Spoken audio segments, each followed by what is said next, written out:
ছোটবেলা থেকেই আমি খুবই হেল্পফুল একটা ছেলে। বন্ধুদেরকে অনেক হেল্প করতাম তো বটেই, টুকটাক অনেক সমস্যার সহজ সমাধানও করে দিতাম। ধরেন টিফিন টাইমে রবিনের 5 টাকার আলু বার্গার খেতে ইচ্ছে করলো, কিন্তু ওর কাছে টাকা নেই, এখন কিভাবে খাবে? তখন আমি ওকে হেল্প করতাম। তবে ভাববেন না আমার নিজের পকেট থেকে 5 টাকা দিয়ে আমি ওর স্বভাব খারাপ করে দিব। আমি বরং ওকে সহজ সরল ও সুষ্ঠু সমাধান বলে দিতাম। সমাধানটা খুবই সিম্পল। আমি ওকে শিখিয়ে দিতাম কিভাবে বাপের মানিব্যাগ থেকে 5 টাকা চুরি করতে হয় এবং সেটা দিয়ে আলু বার্গার খেতে হয়। তারপরের দিন যেটা হতো, রবিন 5 টাকার পরিবর্তে 10 টাকা চুরি করে আনতো, এনে নিজে একটা আলু বার্গার খেত আর আমাকে একটা খাওয়াতো, আর আমার প্রতি চিরকৃতজ্ঞ থাকতো। বড় হয়েও আমার এই সাহায্য করার মনোভাব পরিবর্তন হয়নি। সেদিনের ঘটনাই বলি। সেই রবিন এসে জানালো দাম্পত্য জীবনে ওর একটু গাপলা হচ্ছে, এর সমাধান লাগবে। সমস্যা হলো ওর বউয়ের নাকি হালকা একটু আলুর দোষ আছে। অ্যাডমিন ক্যাডার অথবা আর্মি অফিসার কারোর সাথে পরিচয় হলে নাকি কেমন কেমন লুক দেয়, কিভাবে যেন তাকায়। আর আফসোস করে রবিনকে বলে, ইস তুমি আর্মি অফিসার হলে কত ভালো হতো, এটলিস্ট তুমি বিসিএস অ্যাডমিন ক্যাডার হতে পারতে, তাহলে আমি কত পাওয়ার পেতাম। আমি তখন রবিনকে বললাম, কিন্তু তোর পক্ষে তো একই সাথে আর্মি অফিসার আর অ্যাডমিন ক্যাডার হওয়ার সম্ভব না, ইনফ্যাক্ট এই বয়সে কোনোটাই হওয়ার সম্ভব না। তখন সে বলল, সমস্যা তো এখানেই, এর সমাধান দিতে হবে। এমনিতেই মেয়ে ভালো, শুধু আর্মি অফিসার, পুলিশ আর অ্যাডমিন ক্যাডার দেখলে চোখ বড় বড় হয়ে যায়। যদিও এর একটা সমাধান ডিভোর্স হতে পারে, কিন্তু মেয়ে যেহেতু ভালো, আমি অন্য সমাধান খোঁজার চেষ্টা করলাম। আমাকেও বেশি চিন্তা করতে হলো না। এই সমস্যার সব থেকে প্রাচীন আর প্র্যাকটিক্যাল একটা সমাধান আছে।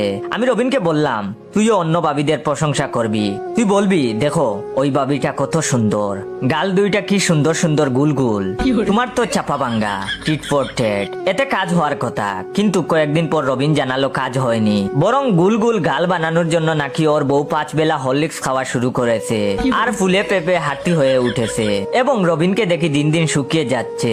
তাই আমি তাকে বললাম, কিন্তু তুই এত শুকিয়ে গেছিস কেন? তখন ও বলল, অন্য বাবিদের প্রশংসা করার অপরাধে গত 5 দিন ধরে ওর নাকি খাওয়া বন্ধ। কিন্তু এটা তো ইনজাস্টিস, যথেষ্ট চিন্তার ব্যাপারও বটে। না, এর একটা দ্রুত সমাধান খুঁজ বের করতেই হবে।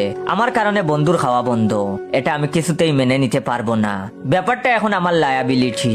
আমি তখন রবিনকে জিজ্ঞেস করলাম, তুই কোন বাবির প্রশংসা করছিলি? তখন সে বলল, প্রভা বাবির। আমি তখন বললাম, ওহ তাহলে ঠিকই তো আছে। প্রভা বাবির প্রশংসা করলে তোর বউ কেন? যে কারোর বউই তো রেগে যাবে। তোর উচিত ছিল বিপাশা বাবির প্রশংসা করা, অথবা ঈশিতা বাবির। বন্ধু তখন আফসোস করে বলল, যা হওয়ার তা তো হয়েই গেছে, এখন কি করব? এখন কি বউয়ের সামনে প্রভা বাবির বদনাম করব?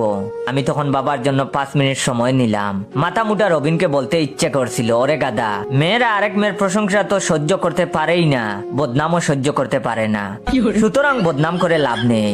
কিন্তু ওর মাথায় এসব ধরবে না, তাই আর বললাম না। আমি তখন 5 মিনিট ভেবে বন্ধুকে বেস্ট একটা সমাধান করে দিলাম। এমন সমাধান দিলাম, বন্ধু হাসি মুখে আমার কাছ থেকে বিদায় নিল। ঠিক তার 5 দিন পর সকালবেলা, বলা নেই খোয়া নেই, রবিন কল করে আমাকে অকথ্য ভাষায় গালাগালি শুরু করলো। আমাকে কিছু বলার সুযোগই দিচ্ছিল না। একবার শুধু জিজ্ঞেস করতে পারলাম, হয়েছেটা কি? 10টা গালি আর একটা কথার মধ্যে ইম্পর্টেন্ট যেটা শুনলাম সেটা হলো, বউ ডিভোর্সের হুমকি দিয়ে বাপের বাড়ি চলে গেছে। আমি তখন যা বুঝার বুঝে ফেলেছি, আর বেশি কিছু শোনার দরকার নেই, তাই ফোন কেটে দিলাম। এরপর দিন আমার বাসায় পুলিশ এসে হাজির। আমাকে থানায় যেতে হবে, আমার নামে নাকি মানহানির মামলা হয়েছে। আমি তখন আবারও যা বুঝার বুঝে গেলাম। যাকে সাহায্য করতে চাইলাম সেই রবিনী ওর বউয়ের সাথে কুরাম করে আমার নামে মানহানির কেস দিয়ে দিল। তারপর ওসি সাহেবের সামনে বসে আছি। থানায় একটা শুনশান নীরবতা। কিছুক্ষণ পরেই হয়তো আমাকে হাজতে ঢুকিয়ে নলি বরাবর পেটানো হবে, নাকি মুরগি বানিয়ে পশ্চাৎ দেশে পেটানো হবে। ক্যাডেট কলেজের সিনিয়ররা মুরগি বানিয়ে পেটাতো, পুলিশ কিভাবে পেটাবে এখনো জানি না। এসব ভাবতে ভাবতে পাশে তাকিয়ে দেখি রবিনও থানায় এসে হাজির। এই শালা নিশ্চয়ই মস্করা দেখার জন্য এসেছে। কিন্তু অবাক করা ব্যাপার, থানার বেসিক সেন্ট্রি আমাদের দুজনকেই একসাথে হাজতে চালান করে দিল। তারপর আমরা দুইজন হাজতের 2 কোণায় দাঁড়িয়ে আছি, কেউ কারোর সাথে কথা বলছি না। আচ্ছা ওয়েট, রবিন যদি আমার নামে মানহানির মামলা করে থাকে, তাহলে ও নিজেই হাজতের মধ্যে কেন? ধীর পায়ে গিয়ে রবিনকে জিজ্ঞেস করলাম, তুই হাজতের মধ্যে কি করিস? রাগে তখন গজগজ করতে করতে রবিন বলল, প্রভাবী আমাদের দুইজনের নামেই মানহানির মামলা করেছে, আমি সেই কোণা থেকে এসেছিলাম। আবার ধীরে পায়ে সেই কোণায় ফিরে গেলাম। এবার একটু ফ্ল্যাশব্যাকে ফিরে যাই। সেদিন রবিনকে আমি বুদ্ধি দিয়েছিলাম, যেহেতু প্রভা ভাবির প্রশংসা করেই ফেলছিস, এখন আর উনার আর বদনাম করে লাভ হবে না। উনাকে তোর বোন বানিয়ে ফেল, এত ক্লোজ বোন বানাবি যেন দেখলে তোর আপন বোন মনে হয়। ঘন ঘন কাপল মিট করবি, পাশাপাশি হাঁটবি, মাঝে মধ্যে গল্পের ফাঁকে হাসতে হাসতে হাতও ধরতে পারিস। সুজা কথা দেখলেই যেন ভাই বোন মনে হয়, প্রভা ভাবিকে দেখলেই যেন তোর বউ আপন ননদ মনে করে। বুদ্ধিটা কিন্তু ভালো ছিল, কিন্তু শালা রবিন এর কোনো কিছুই করেনি। কোনো এক ফাঁকে শুধু প্রভা ভাবির হাতটা ধরে ফেলেছিল। হাজতে বসেই প্রতিজ্ঞা করে ফেললাম, এই জীবনে আর কারো সাহায্য করব না। আমার মতো সাহায্যকারী মানুষ দুনিয়া থেকে কেন কমে যাচ্ছে এখন বুঝতে পারছেন তো? একজন শখের কবি একবার ফুলকপি নিয়ে একটা কবিতা ফেসবুকে লেখেন। এরপর উনার সাথে যা যা হয়েছিল সেটা ওনার বয়ানেই শুনুন। তো মানুষের মাথায় বুট চাপে, আমার মাথায় চেপেছিল ফুলকপি। কোন দুঃখে আমি সেদিন ফুলকপি নিয়ে একটা ছড়া লিখেছিলাম, শীতের দিনে তোমার কাছে ফুল চাইনি প্রিয়, সময় পেলে রান্না করে বাজা ফুলকপি দিও। ফেসবুকে এই ছড়া পোস্ট করার পর আমার জীবন এবং যৌবন বাজা বাজা তিলের খাজা হয়ে গেছে। বউ আমাকে বলল, এই কবিতা কার উদ্দেশ্যে লিখেছো? আমি তখন বউকে সরল গলায় বললাম, কার উদ্দেশ্যে মানে? এরপরে সে আমাকে একদমে অনেকগুলো প্রশ্ন করলো, সব মিলিয়ে প্রায় 105 তো হবেই। সব কয়টা প্রশ্ন আমার মনে নেই, অল্প কয়েকটা মনে আছে। যেমন প্রথম লাইনে একটা শব্দ আছে, প্রিয়। কে তোমার প্রিয়? কে তোমাকে ফুল দে? কেন দে? কিভাবে দে? কোথায় দে? দিনে কয়বার দে? কি ফুল দে? কি কি দিতে বাকি রাখছে? তাজা ফুল না প্লাস্টিকের ফুল? কার কাছে তুমি এই শীতে ফুলের বদলে ফুলকপি চাইছো? এত কিছু থাকতে ফুলকপি চাইতে গেলে কেন? কাঁচা ফুলকপি না আছে, রান্না করা ফুলকপি কেন চাইলে? অন্য কোনো মেয়ে কেন তোমার জন্য ফুলকপি রাঁধবে? ঘরের রান্না মুখে রুচে না, ফুলকপি মানে কি সবজি ফুলকপি? না এর অন্য কোনো গোপন অর্থ আছে? সারা জীবন ফুলকপি খেয়েও শখ মেটেনি, আর কত ফুলকপি চাও? কবে তোমার পেট ভরবে? বুড়ো হচ্ছ আর খিদে বাড়ছে তোমার, তাই না? পেয়েছো কি তুমি? তোমাকে কি আমি খেতে দেই না?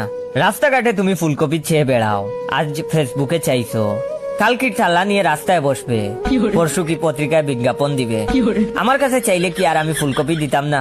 তার সর্বশেষ প্রশ্নটা বড়ই নির্মম। সে বলল, তোমার এত নুলা খেন। আমি কোনো প্রশ্নের উত্তর গুছিয়ে দিতে পারিনি, ফলে আমার জীবন হয়ে গেছে ফুলকপিময়। কারণ আমার সকালের রুটির সাথে ফুলকপি ভাজা, দুপুরে রান্না করা ফুলকপি, রাত্রে ফুলকপি দিয়ে মাছ, মানে বেলায় বেলায় ফুলকপি আর ফুলকপি, মাঝখানে ফুলকপির স্যুপ পর্যন্ত খেতে হয়েছে। গত এক সপ্তাহে আমি যে পরিমাণ ফুলকপি খেয়েছি, মাটিও মানুষের উপস্থাপক ও তার গোটা জীবনে এতগুলি ফুলকপি দেখেননি। আজ সন্ধ্যায় বললাম, আদা দিয়ে একটু লাল চা করে দাও, একটু সর্দি লেগেছে। ও পাতর মুখ করে চা বানাতে গেল, আর আমি বয়ে বয়ে রইলাম। কারণ চায়ে আদার বদলে ফুলকপি দিয়ে ফেলে কিনা কে জানে। অশেষ কৃপা খানিকটা বাদে আদা চা নিয়ে এলো। গলাটা একটু কোমল করে বলল, খালি পেটে চা খাবে না, ফুলকপির বড়া বেজেছি, ওটা খেয়ে তারপর চা খাও। তার আরেকটা প্রশ্ন ছিল, এখন মনে পড়েছে, কি আছে ফুলকপিতে যা আমার নেই? এটা বলেই সে কান্না করলো। তার আরেকটা প্রশ্ন ছিল, এক্ষুনি মনে পড়লো, সত্যি করে বলো তো, আমাকে না জানিয়ে তুমি এ পর্যন্ত কতগুলি ফুলকপি খেয়েছো লুকিয়ে লুকিয়ে?